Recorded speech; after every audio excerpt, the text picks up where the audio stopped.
ఇందాక ఆంధ్రప్రదేశ్ రాష్ట్ర గౌరవ న్యాయమూర్తులు చేసినటువంటి ప్రసంగంలో ఆ గోదానం ఎంత ఫలితాన్ని ఇస్తుందో మీరు విన్నారు కదా. గోదానం అంత శక్తివంతం. అది శరీర పతనానంతరం తర్వాత జీవోద్ధరణ వరకు కూడా వెంట వస్తుంది. కూతురు పెళ్లి చేసినప్పుడు గోదానం చేస్తే కూతురు కన్నా ముందు ఆ ఆవు అత్తవారింటికి వెళ్ళి ఆమె అభ్యున్నతిని చూస్తుంది. అందుకని దశదానాల్లో గోదానం తప్పకుండా చేస్తారు. అంత గొప్పదైనటువంటి గోదానం గావః పృథ్వీ సరస్వతి. గోదానం చెయ్యడం అంత గొప్పదు సుమా. కాబట్టి తుల్యనామాని దేయాని త్రీడి తుల్య ఫలాని చ సర్వకామ ఫలానీప గావ పృథ్వీ సరస్వతి. దశరథ మహారాజు గారు తన నలుగురు కుమారులు రామలక్ష్మణ భరత శత్రుఘ్నులకి వివాహం చేసేటటువంటి సమయంలో ఒక్కొక్క కొడుకు పేరు మీద ఒక్కొక్క 1,00,000 గోవులను దానం చేశాడు అని చెప్పి రామాయణం బాలకాండలో సీతారామ వివాహ ఘట్టంలో కనపడుతుంది. అంటే వివాహం చేసేటప్పుడు కూడా అంత శ్రద్ధతో 1,00,000 గోవులు దానం చేశాడు. కాబట్టే ఇప్పటికీ లోకంలో చాలా ఆత్మీయమైన దాంపత్యం, ప్రాతస్మరణీయమైన దాంపత్యం, ఆదర్శ దాంపత్యం అంటే సీతారాముల యొక్క దాంపత్యాన్ని చెప్పుకుంటారు.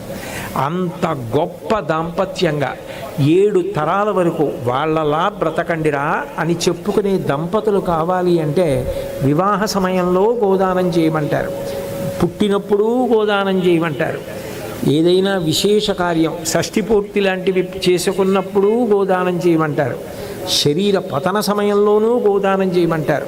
అంటే గోవు కేవలం అప్పటికి మాత్రమే ఉపకరించేది కాదు. ఒక్కసారి గోదానం చేస్తే ఆ చేసిన దాన ఫలితం జీవుణ్ణి వెంబడించి కాపాడుతుంది. అంత గొప్పది గోదానం అని చెప్పడానికి అత్యంత మంగళప్రదమైనటువంటి సన్నివేశం ప్రతిరోజు కంటితో చూడడం కూడా అంత గొప్ప విషయం. సీతారామ కళ్యాణము అంటే సాధారణంగా మీరు ఎక్కడైనా చిత్రవులు చూస్తే ఒక్క సీతారాములు మాత్రమే కనపడతారు.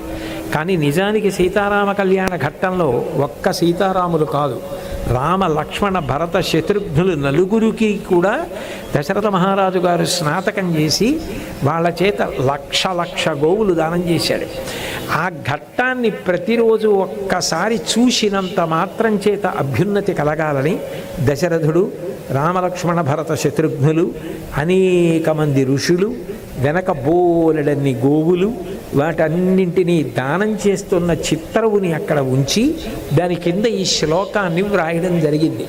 ఎందుకని అంటే ఎప్పుడైనా ఖాళీ ఉందనుకోండి, మీరు ఒక్కొక్క పేజీ తిప్పి ఒక్కసారి చూసి నమస్కారం చేసి నిజంగా అలా గోదానం చేస్తుండగా దశరథుడు నేను కూడా ప్రదక్షిణం చేశాను ఆ 4,00,000 గోవుల మందకు అని మనసులో భావన చేసి ప్రదక్షిణం చేస్తే ఎంత విశేష ఫలితమో అందరికీ లభించాలని అంత మంగళప్రదమైనటువంటి చిత్తరువును ఈ గోదాన విశేష ఫలదాయకము అన్న విశేషాన్ని నిరూపించడం కోసమని ఇటువంటి చిత్రాన్ని రచింపచేయడం, దానికి సంబంధించిన శ్లోకాన్ని అక్కడ ఇవ్వడం జరిగింది. తరువాత 4వ అంశం గోస్మరణం. స్మరణము అంటే మనసుతో చేసేది. శరీరముతో చేస్తే ప్రదక్షిణం, మనసుతో చేస్తే స్మరణం. గోవుని స్మరించి తీరవలసిందే అని చెప్పాడు భీష్ముడు.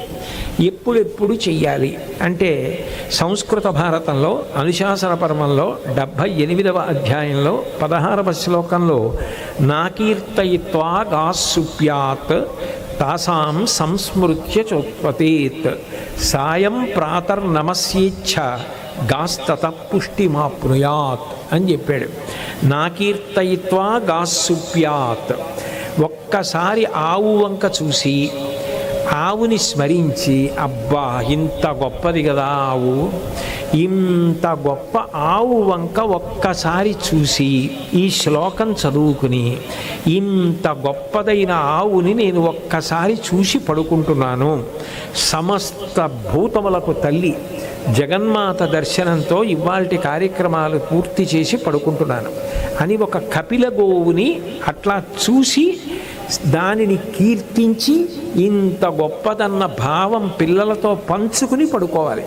పోనవన్నీ చేయకపోయినా కనీసం దంపతులు ఇంట్లో పడుకోబోయే ముందు ఒక్కసారి ఆ క్యాలెండర్ దగ్గరికి వెళ్ళి ఆ శ్లోకం చదువుకుని ఆవు వంక చూసి నమస్కారం చేసి, నూతన దంపతులు, ఋషి, ఇవన్నీ మంగళప్రదమైనటువంటి సన్నివేశాలు. వెనకాతల ఒక